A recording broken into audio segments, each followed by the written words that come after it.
texto, então, que será o objeto do nosso estudo, carta de Tiago, o capítulo é o capítulo de número 3 ainda.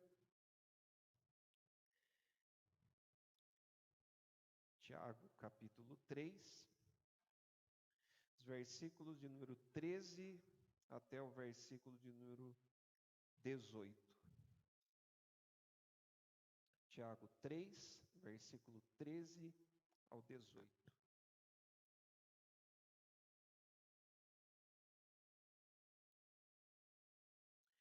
Fazer a leitura, meus irmãos, eu peço que mais uma vez vocês acompanhem comigo em suas Bíblias a leitura do texto. Tiago 3, a partir do versículo 13, diz assim: Quem entre vós é sábio e inteligente, mostre em mansidão de sabedoria, mediante condigno proceder às suas obras. Se pelo contrário, tendes em vosso coração inveja amargurada e sentimento faccioso, nem vos glorieis disso, nem mintais contra a verdade. Esta não é a sabedoria que desce lá do alto, antes é terrena, animal e demoníaca. Pois onde há inveja e sentimento faccioso, aí há confusão e toda espécie de coisas ruins. A sabedoria, porém, lá do alto é primeiramente pura, depois pacífica, indulgente, tratável, plena de misericórdia e de bons frutos, imparcial, sem fingimento. Ora, é em paz que se semeia o fruto da justiça para os que promovem a paz. Até aqui a leitura, nós vamos mais uma vez orar neste momento e pedir para que o nosso Deus ele ilumine as nossas mentes e corações para que assim então possamos compreender a palavra do nosso Deus. Oremos, meus irmãos. Senhor, mais uma vez nós suplicamos a graça, a tua bondade sobre as nossas vidas. Agora neste momento pedindo para que o Senhor nos ajude na compreensão da tua palavra, Senhor. Que ela possa nos instruir, que ela possa falar aos nossos corações e que ao final de todas as coisas, toda a glória, todo o louvor sejam dadas ao nome do Senhor. É o que nós pedimos a Ti, em nome de Cristo Jesus. Amém. Bom, irmãos, nós chegamos então na parte final do capítulo número 3. Nós falamos pelo menos do capítulo número 1 até o versículo número 12 do capítulo número 3. Nós já pudemos aí aprender algumas coisas muito importantes da carta, daquilo que Tiago tem a nos ensinar. Como eu tenho falado aos irmãos, a carta de Tiago é uma carta bastante prática, né? Diferentemente de algumas cartas, como são as cartas do apóstolo Paulo, onde nós encontramos assuntos que eu posso dizer até mesmo difíceis de ser compreendidos. Eles eram tão difíceis que até o próprio apóstolo Pedro reconheceu ao escrever a sua segunda epístola, que Paulo escrevia de uma forma muito difícil, né? Falava sobre assuntos complicados, até porque Paulo era um homem muito versado a respeito da lei, né, do Antigo Testamento. Paulo tinha um conhecimento muito grande a respeito do Antigo Testamento, sobre a lei, sobre os profetas, sobre os salmos, e uma boa, né, uma excelente teologia que ele aplicou nas cartas que ele escreveu para as demais igrejas. Mas aqui nós temos a carta de Tiago, uma carta escrita por um chamado servo do Senhor, Jesus Cristo. É assim que ele se intitula, como nós vimos lá no capítulo de número 1. E ele escreve aqui esta carta com uma diversidade de assuntos, né? Ele explora aqui dentro dessa carta vários tipos de assuntos diferentes.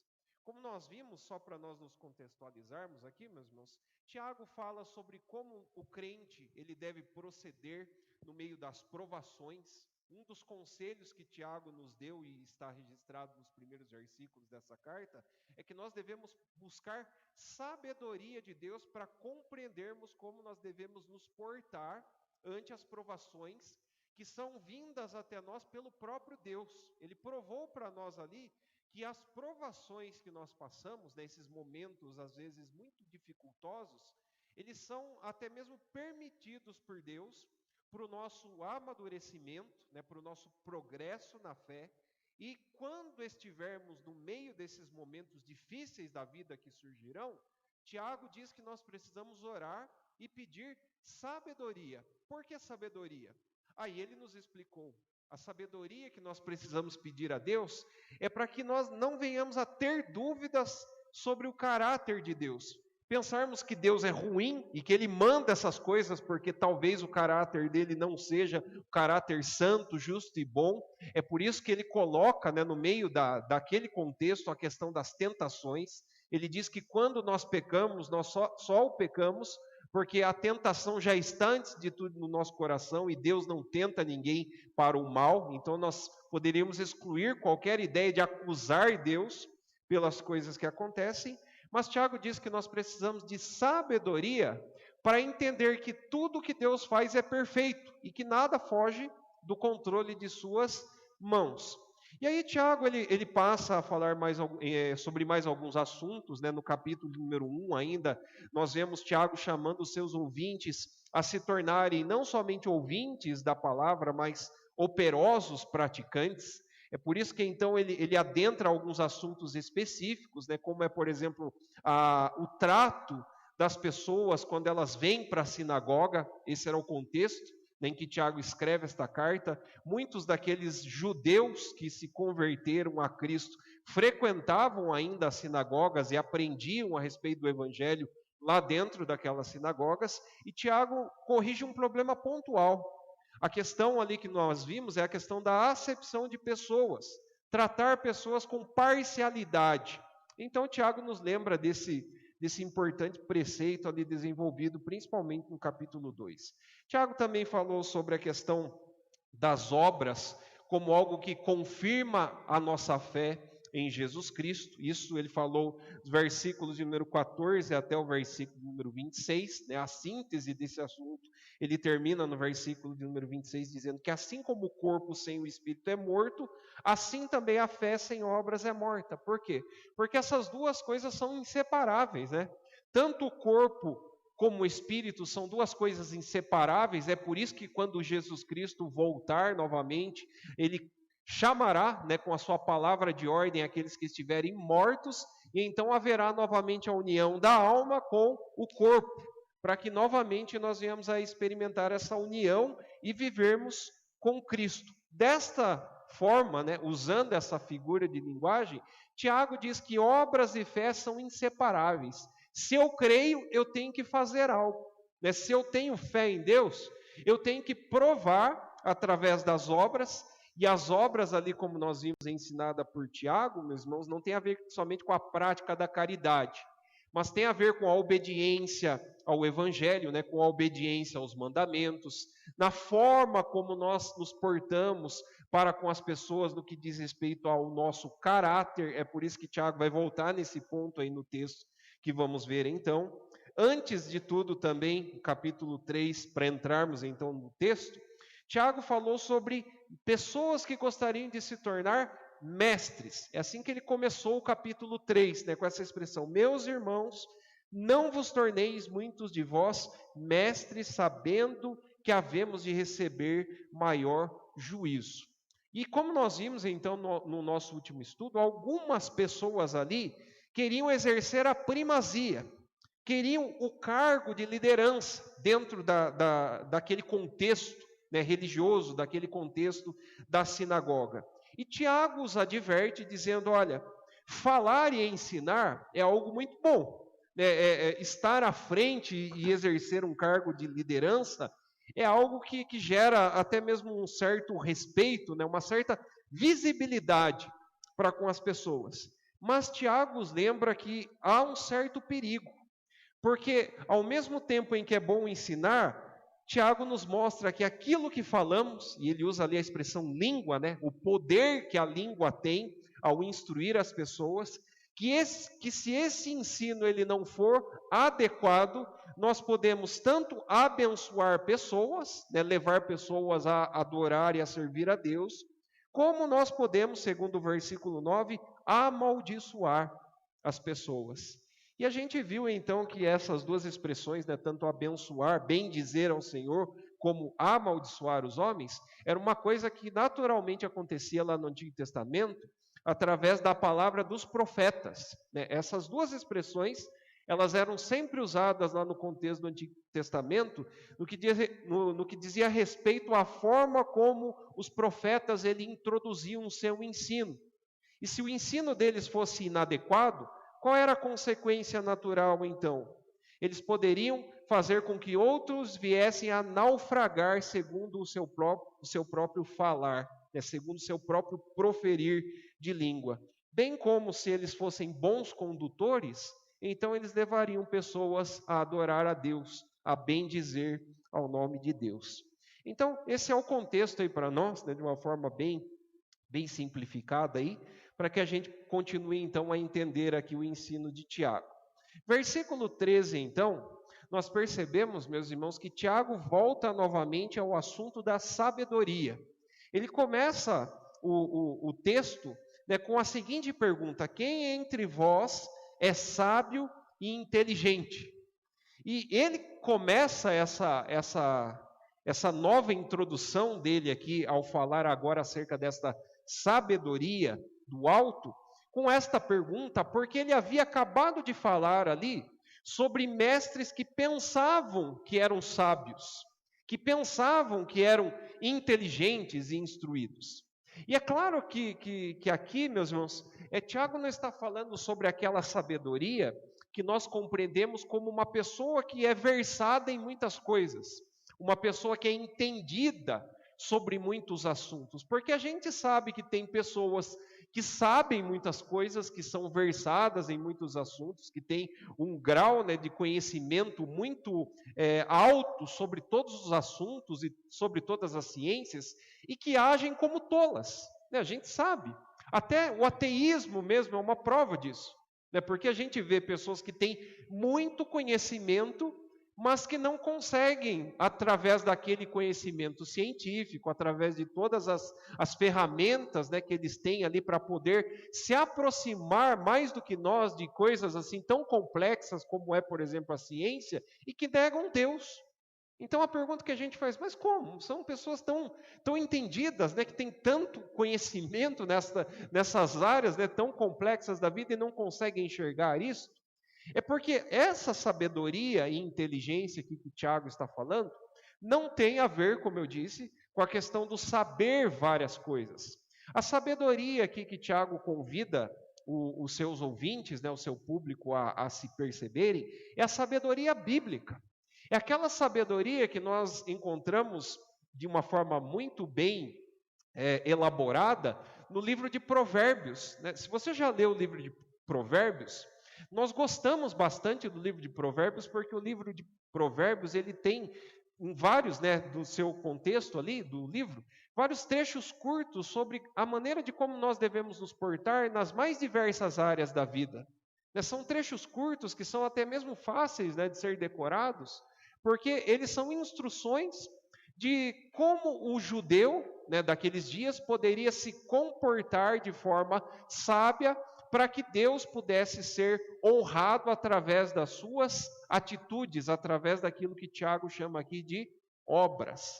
E se a gente fosse sintetizar lá o que é a sabedoria bíblica, assim como nós lemos no Salmo de número 111, que foi o primeiro texto que nós lemos aqui, no versículo de número 10, o salmista ele faz menção ao temor do Senhor. Vocês se lembram que o livro de Provérbios ele começa justamente com essa expressão.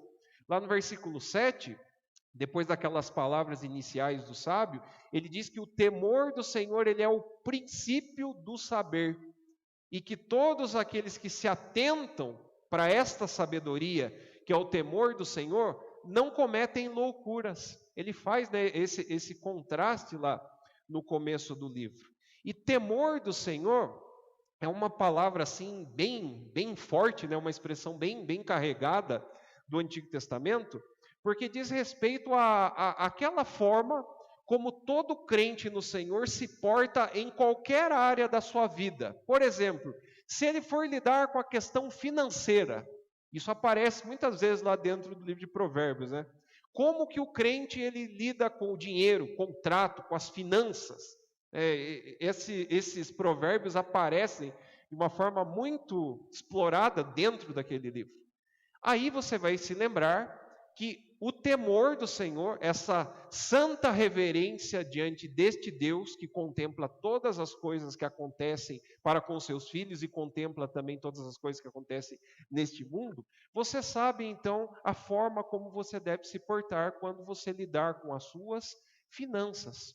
Então a gente poderia resumir aqui para a gente compreender, meus irmãos, da seguinte forma: sabedoria é o conhecimento teórico, é aquilo que Deus nos instrui, né, o conjunto de ensino e de instrução que Ele nos dá, que é aplicado em nossa vida através da forma como nós mesmos usamos esta sabedoria teórica para lidar com as mais diversas áreas da nossa vida. Isso é inteligência. Vocês perceberam, então? Tiago une aqui as duas coisas. Ele diz assim: quem então que é sábio e inteligente? Quem é que conhece o temor devido a Deus e sabe aplicar nas mais diversas áreas da vida este tipo de sabedoria correta, que é a sabedoria bíblica? Porque muitas pessoas podem pensar que são sábias, quando na verdade elas não são. É isso que Tiago vai falar aqui nesse texto. É por isso, meus irmãos, que essa expressão, né, sobre a busca da sabedoria, ela é muito importante, principalmente nas histórias que aparecem lá no Antigo Testamento, né? Eu quero citar algumas, somente para os irmãos terem ideia. Alguém abra para nós, por favor, o texto de Deuteronômio, capítulo 1, versículo é o versículo número 13. Pode ler para a gente, quem encontrar o texto, por favor. Deuteronômio, capítulo 1, apenas o versículo 13.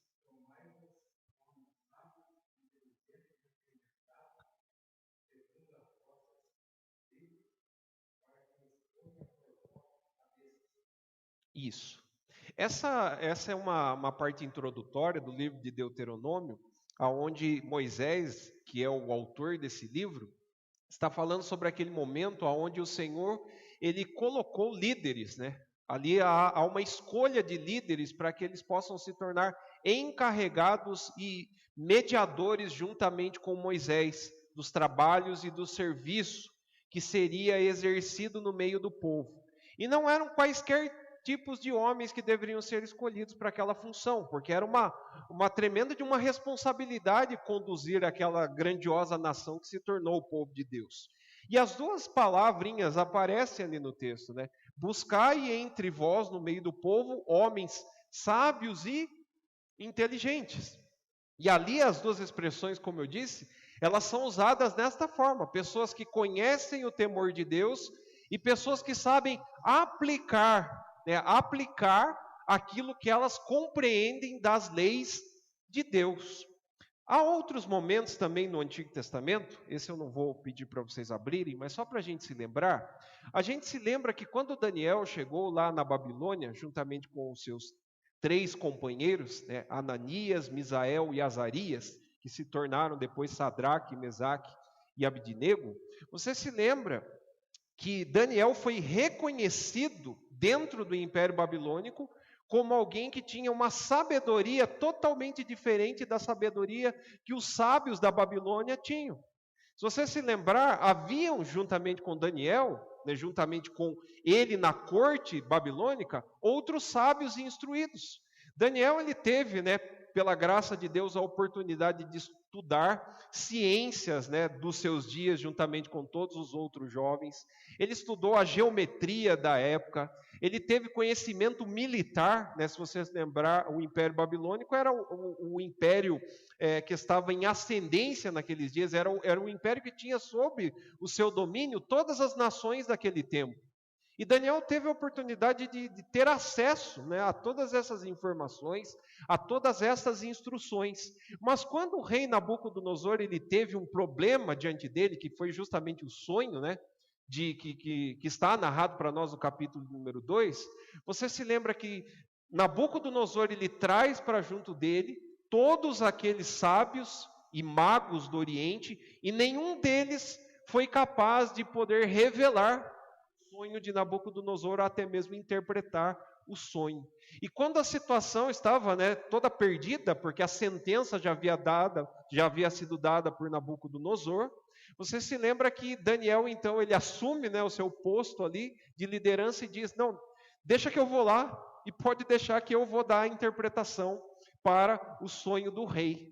E é óbvio que resumindo aqui a história, meus irmãos, Daniel poderia, de fato, revelar aquele sonho do rei Nabucodonosor, porque em Daniel, e a própria definição que ele recebe até do próprio Nabucodonosor é que em Daniel estava uma inteligência que era sobrenatural, que não poderia ser encontrada em qualquer um daqueles magos e reis, aliás, perdão, daqueles magos e príncipes junto com Daniel, que tinham o trabalho, o encargo de desvendar mistérios. Então, essa sabedoria, de fato, trazida por Tiago aqui, é a sabedoria do alto. É a sabedoria que estes homens lá do Antigo Testamento, que não eram nem um pouco diferentes de nós, né, porque, segundo as próprias palavras de Tiago, nós vamos chegar lá no capítulo 5, onde Tiago ele fala sobre Elias que orava, e quando orava, os céus se cerravam e não havia chuva.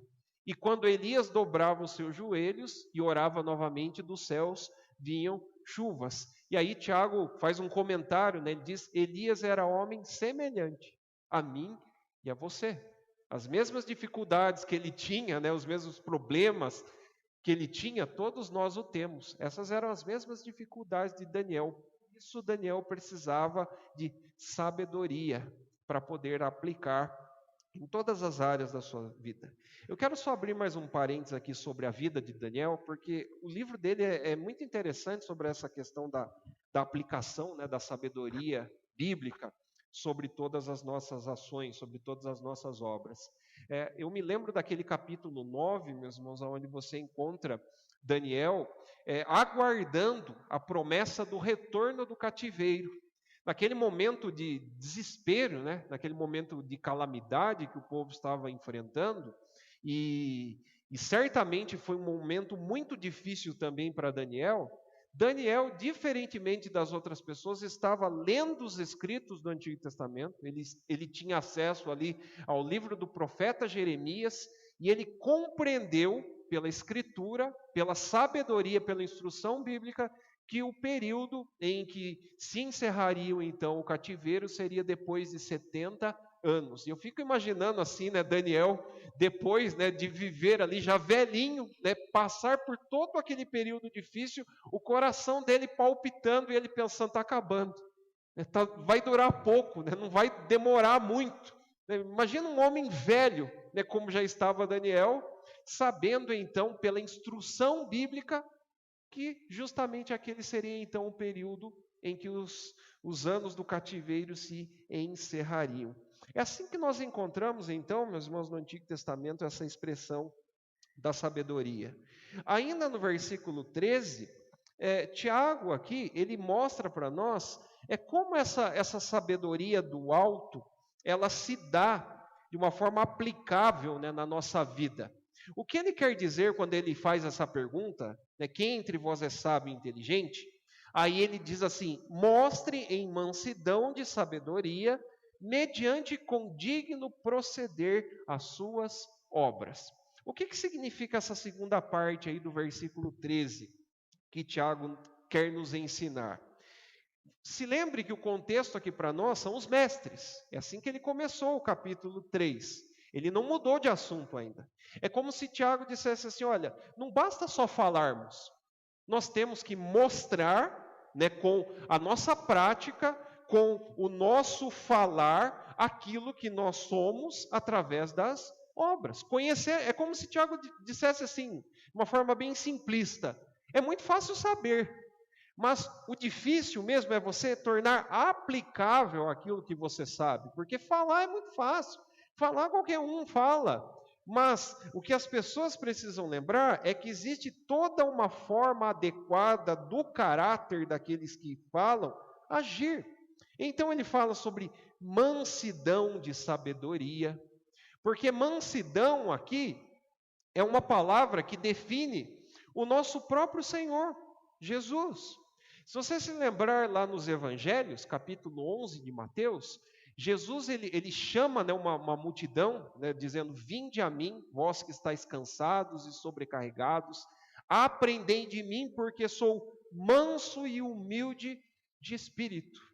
A forma como Jesus lidava com a sabedoria, e Jesus ele é a própria personificação, né, da sabedoria bíblica, é assim que Paulo chama Jesus lá em 1 Coríntios 1,30, né, a sabedoria se personificou, ela se tornou uma pessoa, Jesus Cristo. E como Jesus agia? Né, qual era a forma sábia de Jesus aplicar as suas verdades? Com mansidão. Já pensou você poder não somente ouvir Jesus ensinando, instruindo as pessoas, mas Jesus também aplicando os seus ensinos com a própria vida? Eu acho que seria algo impressionante assim nós termos a oportunidade, né, de experimentar tudo aquilo que aqueles discípulos de Jesus experimentaram. E de tal forma era percebido, né, aqui a vida de Cristo, né, as suas palavras com as suas obras, que quando Jesus encerrou o seu maior código de instrução, de moral, de ética, que são aqueles 3 capítulos de Mateus, Mateus capítulo 5, 6 e 7, o Sermão do Monte, as pessoas ficaram impressionadas. Elas falaram, ninguém nunca falou com esse homem. E olha que as pessoas tinham conhecimento assim de muita gente que falava muito bem.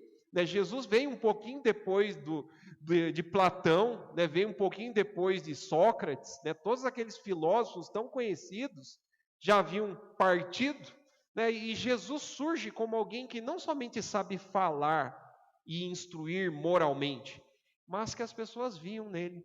Por isso que eu quero mostrar um texto para vocês, e esse eu vou pedir para vocês abrirem, que é o final do Sermão do Monte, Mateus 7, versículo 28. E eu vou pedir mais uma vez para quem encontrar o texto, por favor, fazer a leitura para nós. Versículo 28 e 29, Mateus 7, 28 e 29.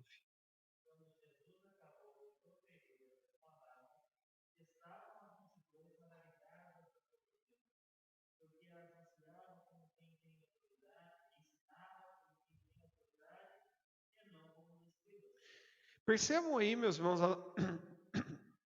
perdão. Percebam as palavras usadas aqui por Mateus para definir aqui o fim, né, da instrução de Cristo. Ele diz, as multidões maravilhadas estavam da sua doutrina.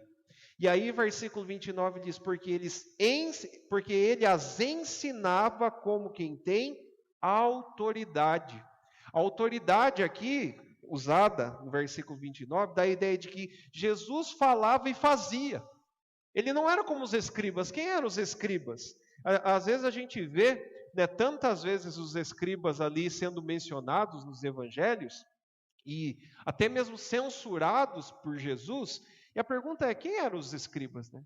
Eles sempre apareciam junto com os fariseus. Os escribas, meus irmãos, eles eram os teólogos formais dos dias de Jesus. Eles conheciam todos os pormenores, assim, da lei, né? Eles sabiam onde que estava cada vírgula, cada ponto, cada palavra, né? Eles tinham toda aquela instrução formal e conheciam, né, de redação, porque eram eles que eram os copistas, né, da lei.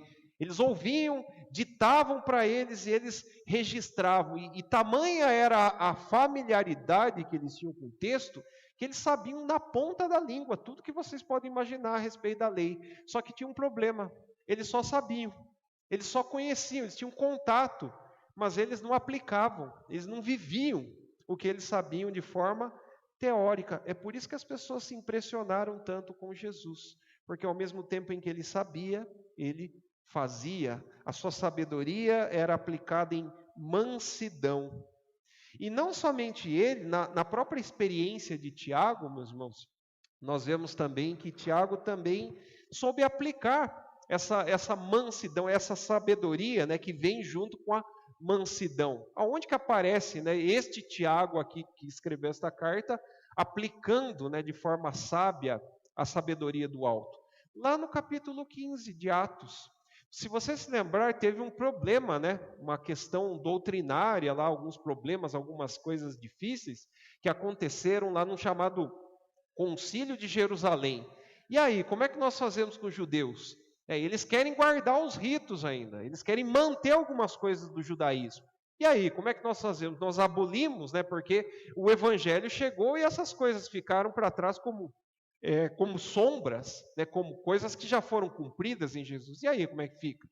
E aí, com muita mansidão de sabedoria, Tiago aparece lá como o líder da igreja em Jerusalém e mostra que, não, nós devemos ter tolerância, paciência, até que eles compreendam melhor. Eles não precisam abandonar, eles precisam progredir somente no conhecimento que eles têm a respeito do que é o Evangelho, de como o Evangelho se cumpre na pessoa e na obra de Cristo. Então, Tiago, com toda aquela sabedoria no meio daquela bagunça, não pense que no concílio de Jerusalém não era como o nosso Supremo Concílio hoje, onde tem toda aquela disputa calorosa, sobre assuntos. Não, também a coisa estava calorosa.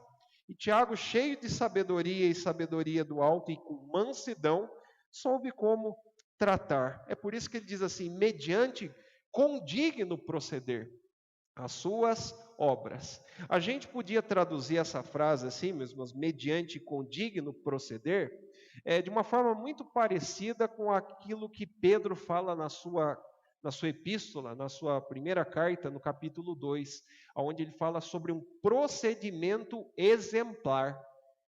E aqui Tiago estava fazendo a mesma coisa, dizendo, o crente ele une sabedoria, conhecimento teórico com vida. Ele retomou, vocês viram que ele retomou novamente ali a questão da prática, não somente ser ouvinte, mas operoso, praticante, ele só mudou as palavras. Ele diz, isso é sabedoria. É assim que nós agimos. É por isso que agora ele mostra o oposto. O que acontece se nós não soubermos usar a sabedoria bíblica? Versículo 14. Ele diz assim, se, pelo contrário, tende em vosso coração inveja amargurada e sentimento faccioso, nem vos glorieis disso, nem mintais contra a verdade. Por que ele faz menção aqui à inveja amargurada e sentimento faccioso? Porque, novamente, ele está falando aqui de mestres que queriam primazia, queriam estar à frente, mas não eram sábios. Eles não saberiam lidar com os problemas da comunidade, eles não saberiam responder às demandas da sua comunidade, da sua igreja local. Por quê? Porque eles têm outros interesses. Os seus interesses eram voltados por inveja amargurada, Talvez aquela inveja de um dia querer o cargo, mas nunca conseguiu. Então ficou amargurado ali dentro do coração aquele sentimento.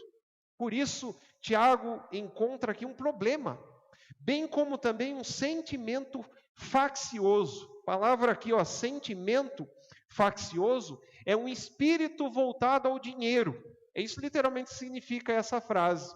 É pessoas que desejam e almejam algo buscando um benefício próprio, buscando um retorno próprio. E como tinham dessas pessoas ali no meio do círculo, das igrejas daquele tempo. Por exemplo, eu quero citar um exemplo que a gente encontra no Novo Testamento, principalmente nas cartas que Paulo escreve. A carta que eu quero fazer menção é a carta aos Coríntios. Principalmente 2 Coríntios, que é uma carta que Paulo faz uma defesa ali mesmo do seu apostolado. Tanto que lá no finalzinho, no capítulo 13, ele cita todas as credenciais de um apóstolo, porque muitas pessoas falavam, Paulo, você não fala muito bem, viu? Quando você chega aqui, a sua presença não é tão boa assim. Você escreve bem, você é um bom escritor. Mas quando você vai falar, tem gente melhor aqui. Tem um Apolo, que é um bom orador, que fala muito bem. Mas eu acho que é melhor você continuar escrevendo, viu, Paulo? Melhor você não se tornar pastor. Tinham pessoas que pensavam isso. Você encontra lá em 2 Coríntios 10:10, tá, pessoal? Essa afirmativa de alguns irmãos coríntios, não corintianos, os irmãos coríntios, eles tinham esse problema com Paulo. E sabe o que acontecia lá também? Algumas pessoas falavam, Paulo, você parece muito com um sofista, sabe? Eu estou vendo que tem algumas igrejas que pagam para você. E aí Paulo, para defender ali o seu apostolado, diz, olha, eu quero que vocês se lembrem que quando eu estive no meio de vocês, eu não pedi recurso algum de vocês. Por quê? Para que vocês não pensem que eu sou como esses mercenários aí, que vivem abusando da fé de vocês, que estão com desejos facciosos, né, com desejo de ganhar, né, com desejo de fazer para receber algo em troca.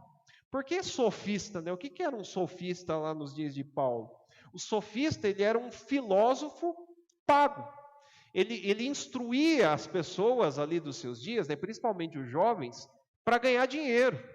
E então alguns, né, que conheciam Paulo falavam: Paulo, você é um sofista, você está aqui na igreja tentando lucrar em cima desse pessoal aí, é por isso que você está aí com essa história de evangelho, de Jesus Cristo.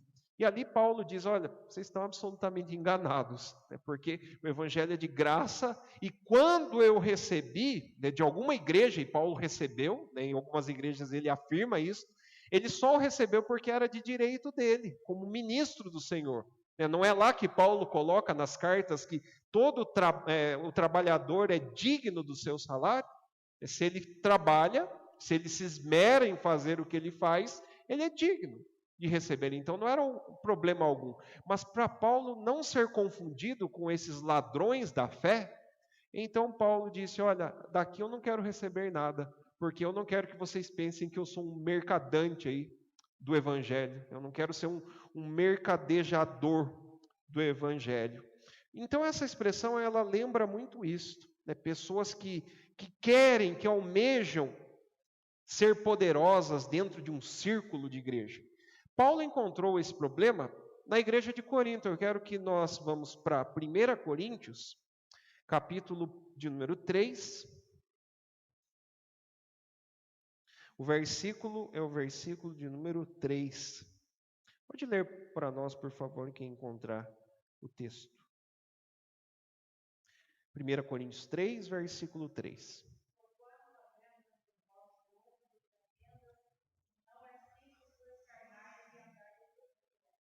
Isto.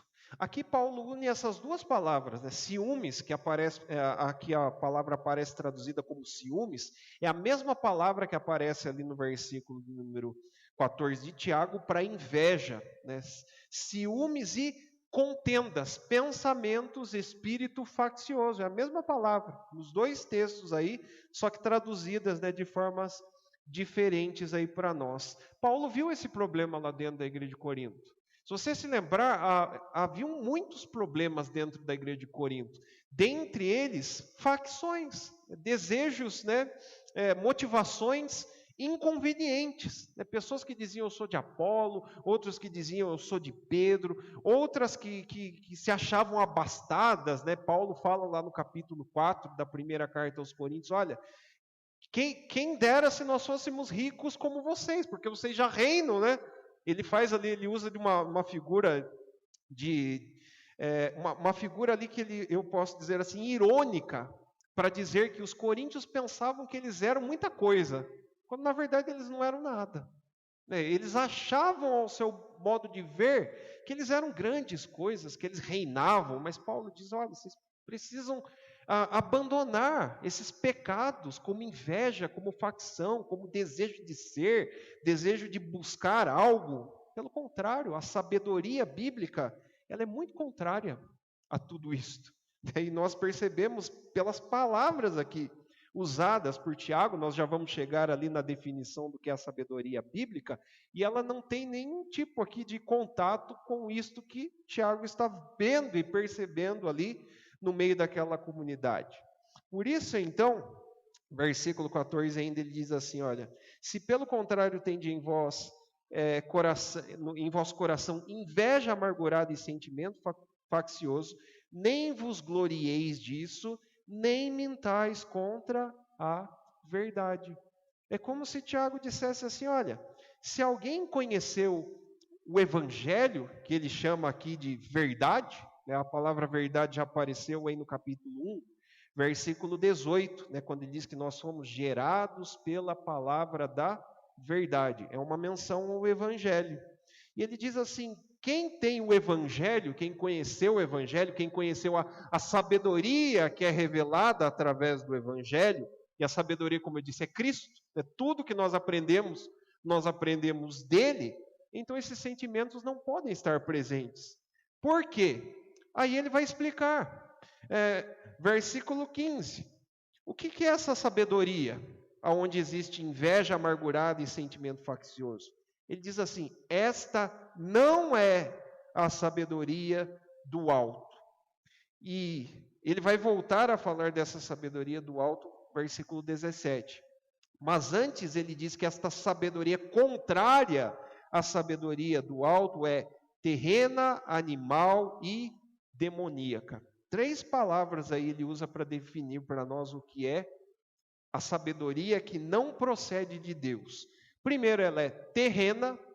Terrena aqui é uma palavra que significa pensamentos da terra.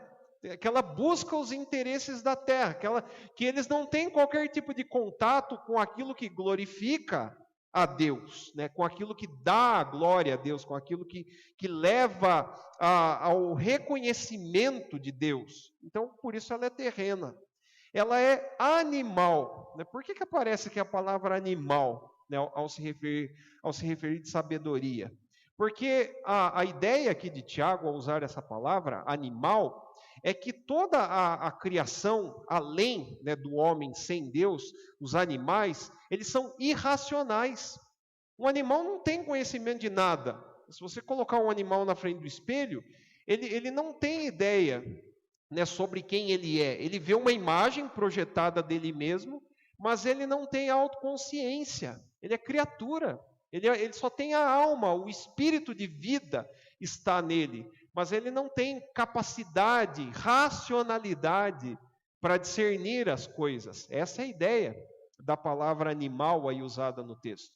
É por isso que todas as coisas, no que diz respeito a Deus, elas só podem ser discernidas espiritualmente. Do contrário, o nosso conhecimento acerca das coisas espirituais não acontece. Quem experimentou isso, por exemplo, pessoal, é Nicodemos. Abram comigo rapidinho, lá no capítulo de número 3 do Evangelho de João.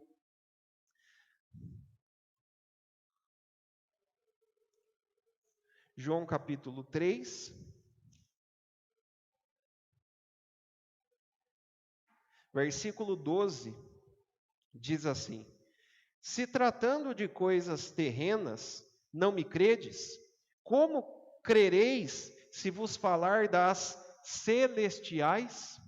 Aqui o contraste é muito parecido com essas palavras ali usadas por Tiago. Aqui o contexto é aquele diálogo, né, que Jesus tem com Nicodemos. Jesus estava explicando para um mestre da lei, que é Nicodemos, e não só mestre, ele era o mestre, né, ele era o considerado maior mestre da época. Jesus estava falando a respeito de regeneração, uma doutrina que aparece muitas vezes lá no Antigo Testamento, principalmente em Ezequiel, e Nicodemos não compreendeu muito bem. Por que Nicodemos não compreendeu?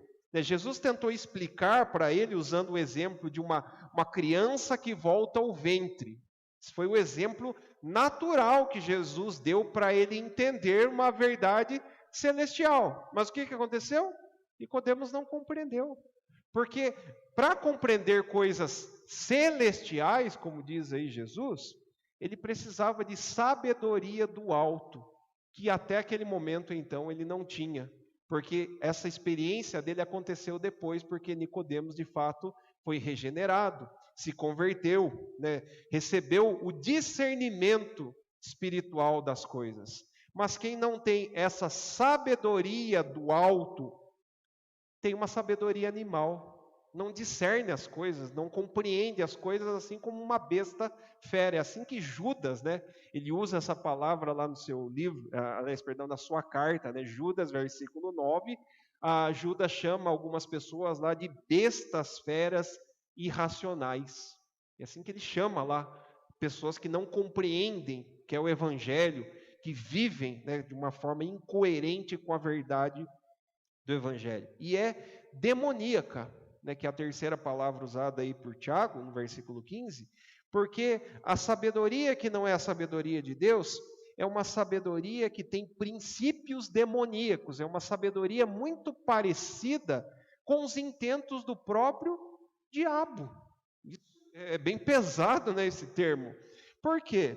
A sabedoria do diabo, né, é uma sabedoria que busca os seus próprios ideais. Isso é visto na queda, né, quando o diabo, por meio daquela aparição da serpente, né, vem lá no Éden, seduz a mulher, dizendo: olha, Deus disse que se você comer dessa árvore daí, você vai morrer.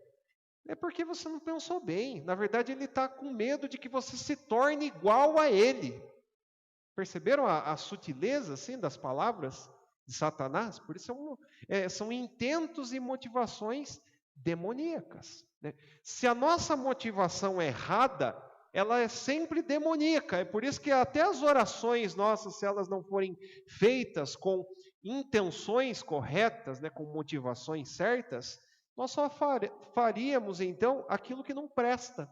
A gente vai chegar, né, na próxima quarta no capítulo 4, mas eu só quero que você observe aí comigo o versículo 2 aí do capítulo 4, onde Tiago diz assim: olha, cobiçais e nada tendes, né, matais, invejais, palavrinha que já apareceu, e nada podeis obter, viveis a lutar e a fazer guerras, nada tendes porque não pedis, pedis e não recebeis porque pedis mal para esbanjardes em vossos prazeres. Por isso que aqui, né, quando nós chegarmos no capítulo 4, nós vamos perceber que quando nós oramos, nós nunca estamos tentando, meus irmãos, mudar Deus. Tem aquela frase que era dita por aí, até às vezes a gente vê por aí no Facebook, né, que a oração move a mão de Deus. Essa não é uma frase bíblica, tá, meus irmãos? Oração não move a mão de Deus. Pelo contrário, Deus é imutável, né? Quando nós oramos, é nós que estamos sendo movidos à vontade de Deus, porque a vontade dele sempre prevalecerá. Então nós oramos para tentar alinhar a vontade dele com a nossa, nunca ao contrário. Então é errada essa frase, tá, meus irmãos? Se um dia vocês virem por aí essa frase, se lembrem disso, tá? Ninguém muda Deus. Isso aqui já foi coisa que gerou tanto problema que algumas pessoas saíram de igreja quando ouviram isso. Né? Porque nós sempre queremos, né, mudar a vontade de Deus, fazer com que Deus venha e se volte para nós. Não. Deus sempre vai cumprir aquilo que Ele determinou segundo a sua própria vontade. Então, a nossa oração, quem é mudado na nossa oração? Nós. É nós que somos mudados quando oramos. Por isso, então, versículo 16, aí a síntese, né, de Tiago é assim: pois onde há inveja e sentimento faccioso, aí há confusão e toda espécie de coisas ruins. Quando essa sabedoria do alto ela não está presente, tudo o que é mal, né? Porque a palavra ruins aqui, ela literalmente significa isso, né? Coisas más estão presentes. Se aqueles mestres entrassem dentro de uma igreja com seus intentos facciosos, com inveja, com desejo de ganhar em cima das pessoas, com essa falsa sabedoria, eles destruiriam igrejas. Eles destruiriam o povo de Deus, eles destruiriam a condução da igreja. Porque aonde há sentimento faccioso, aí há confusão. Confusão aqui não é a ideia do pessoal que sai brigando assim, né? Não é esse o sentido da palavra aqui. Confusão é a ideia de conflito entre essas duas coisas. Entre a sã sabedoria e a sabedoria terrena, animal, demoníaca, né, que resume motivações erradas diante de Deus. Mas o que é a sabedoria do alto, então, para nós fecharmos aqui o nosso estudo? Versículo 17. Ele diz assim: a sabedoria, porém, lá do alto, ela é primeiramente pura, depois pacífica, indulgente, tratável, plena de misericórdia e de bons frutos, imparcial e sem fingimento. Ele qualifica aqui, né, com vários termos aqui, o que é essa sabedoria que ele chama aqui de sabedoria do alto. Ele já usou essa expressão aí na carta, eu quero que alguém leia para nós, por favor, aí em Tiago mesmo, capítulo 1, versículo 17. Tiago 1,17, quem encontrou pode ler para a gente.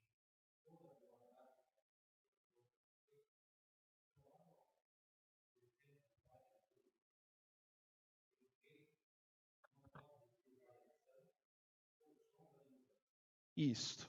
Então, tudo que nós recebemos, meus irmãos, para nós podermos manifestar, né, para com os homens, né, para com a igreja nesse mundo, vem de Deus. Tiago diz que todo dom aqui a palavra significa dádiva, né? Toda dádiva perfeita, né? Tudo que nos conduz à perfeição vem lá do alto, né? Não tem nada que o homem possa fazer nesse mundo de bom, se ele não receber esse dom, essa dádiva do alto, incluindo a própria sabedoria, então, que aparece ali no versículo 17. E é tão importante, meus irmãos, eu só quero fazer um comentário aqui, nós pedirmos sabedoria a Deus. Lá no Antigo Testamento tem uma história assim, muito interessante, de um rei chamado Salomão, né? A história é bem conhecida, né? Davi já havia acabado de morrer, e o reino ali de Davi se tornou do seu filho Salomão. E lá no capítulo 3, né, do primeiro livro dos reis, o texto diz para nós que Deus apareceu em um sonho a Salomão, fazendo uma pergunta a ele: Salomão, pede-me o que queres que eu te dê. Versículo 5 lá de 1 Reis, capítulo 3. E aí Salomão diz assim: Senhor, o que eu mais preciso para governar esse povo é de sabedoria. Salomão poderia ter pedido, né, riquezas, poder, porque qualquer rei, né, se pensasse bem naquele momento, faria esse pedido, né, poder, né, para se esbanjar num grande reino. Só que Salomão sabia que a vida não poderia ser conduzida de outra forma senão por meio de sabedoria, e sabedoria do alto, para ela ser aplicada então no seu governo. Porque ele se lembra, né, que alguns reis foram maus reis, como é o caso do próprio exemplo de Saul, né, que depois pecou contra o Senhor, teve o seu reino dividido, né, e passado então ao seu melhor, que era Davi. E certamente Davi, como um bom pai, lembrou, né, ali Salomão dessas histórias, das histórias passadas dos outros reis. Ele faz essa oração e pede ao Senhor, então, para que Deus lhe confira sabedoria. E a resposta de Deus foi: olha, você fez um pedido tão bom, que por causa disso eu vou conferir para você até mesmo que você não pediu. Você não me pediu riquezas, você não me pediu poder, glória, nada disso. Mas, já porque você fez um pedido tão importante, que é pedir sabedoria do alto, todas essas coisas que são supérfluas, né, secundárias, eu te darei. O seu reino será um reino próspero, porque a coisa mais importante você pediu. E aqui então, né, tendo essa história em vista, o que é a sabedoria do alto, Tiago diz assim: ela é primeiramente pura. A palavra pura aqui tem a ver com moralidade, né, com boa ética. Aí Tiago diz assim: ela também é pacífica, que tem a ver com a mansidão que já foi mencionada ali no texto. A sabedoria do alto é aquela que sabe agir de forma pacifista diante das situações. Não é fácil, né, meus irmãos, nós conduzirmos o povo de Deus. Tem momentos, né, que como humanos, como nós somos, nós dá vontade de esganar as pessoas, né? Isso é um sentimento natural, né? Ninguém é tão manso como Cristo, né, que soube agir desta forma em todas as circunstâncias. Há momentos em que a gente, como a gente brinca, a gente sai fora da casinha, né? Tem horas.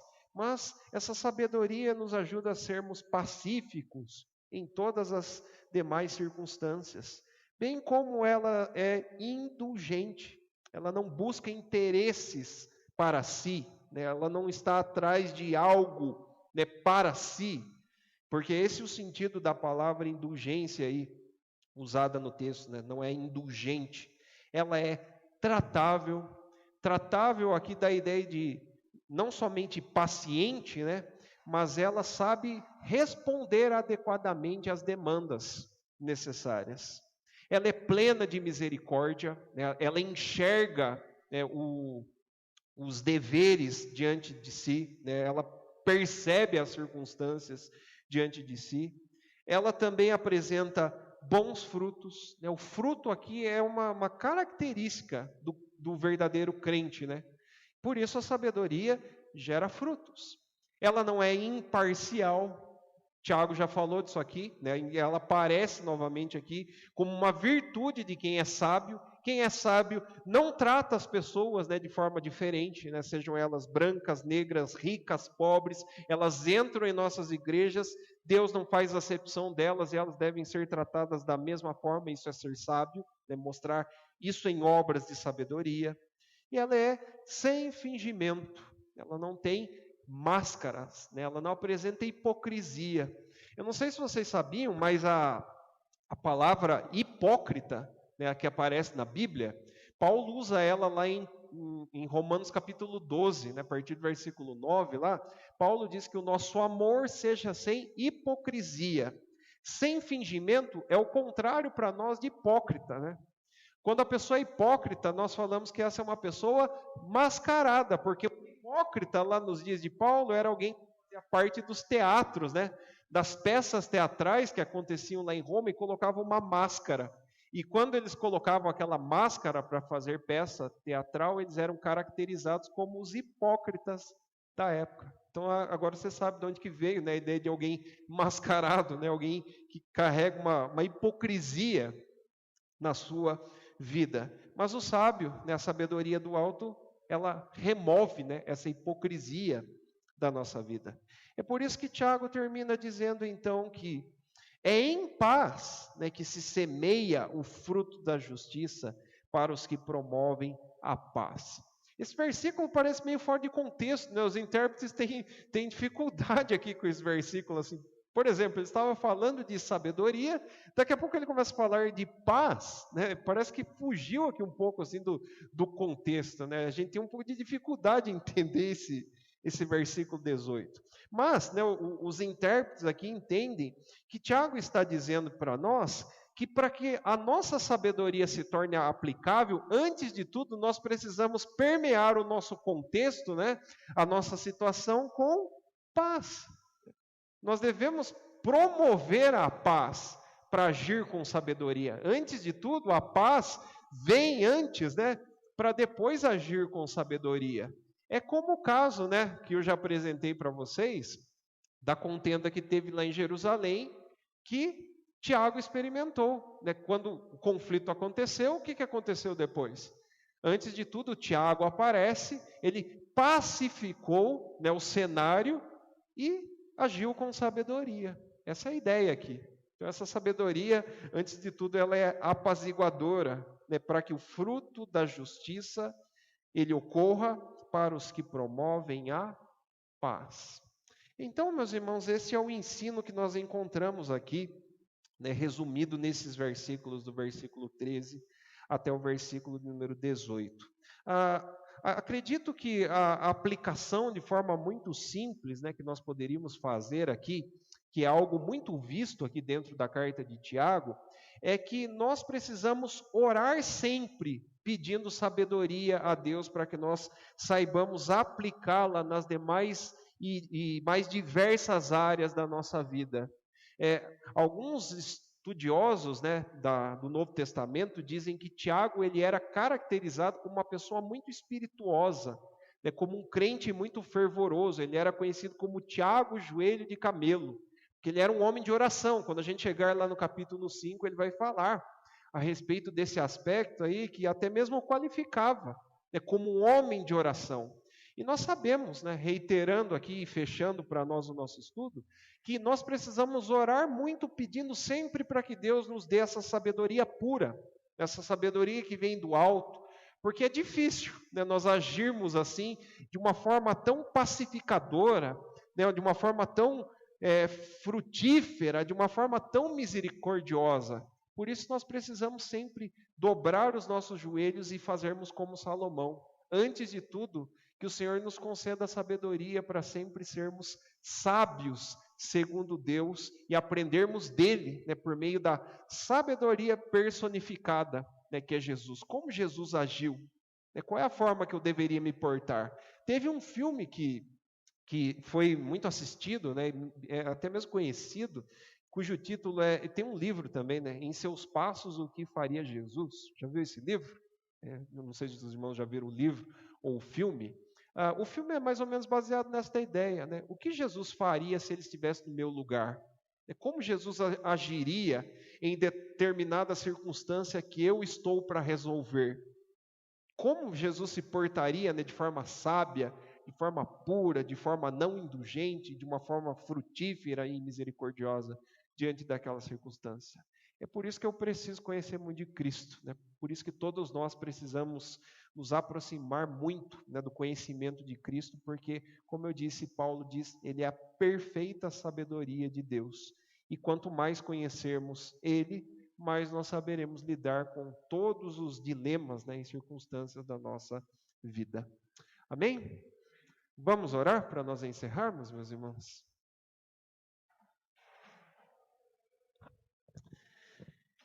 Senhor Deus, ó Pai, diante da Tua palavra que foi lida, que foi explicada, a nossa oração neste momento é para que o Senhor aplique estas verdades em nossos corações, Senhor. Ó Deus, todos os dias o Senhor promove circunstâncias diante de nós, nas quais nós precisamos de muita sabedoria, Senhor, para podermos resolver, ó Deus, as nossas pendências, ó Deus, as nossas situações diversas na casa, no trabalho, nas circunstâncias de amigos, nas conversas, no trato. Que em todas essas coisas o Senhor nos ajude, ó Pai, a buscarmos esta sabedoria do alto, ó Deus, e não somente para estes tipos de situações, mas também, ó Pai, na casa do Senhor, no meio do Teu povo, para com as pessoas nas quais nós ensinamos e instruímos, porque todos nós ensinamos algo para as pessoas. Que o Senhor nos ajude, ó Pai, a termos esta sabedoria do alto, que não busca interesses, mas que está, mais do que tudo, interessada em dar todo o louvor e toda a glória ao nome do Senhor. Fica conosco, nos ajuda e abençoa, ó Pai, a continuidade da nossa semana. É o que nós pedimos a Ti, em nome de Cristo Jesus, o nosso Senhor. Amém. Deus os abençoe.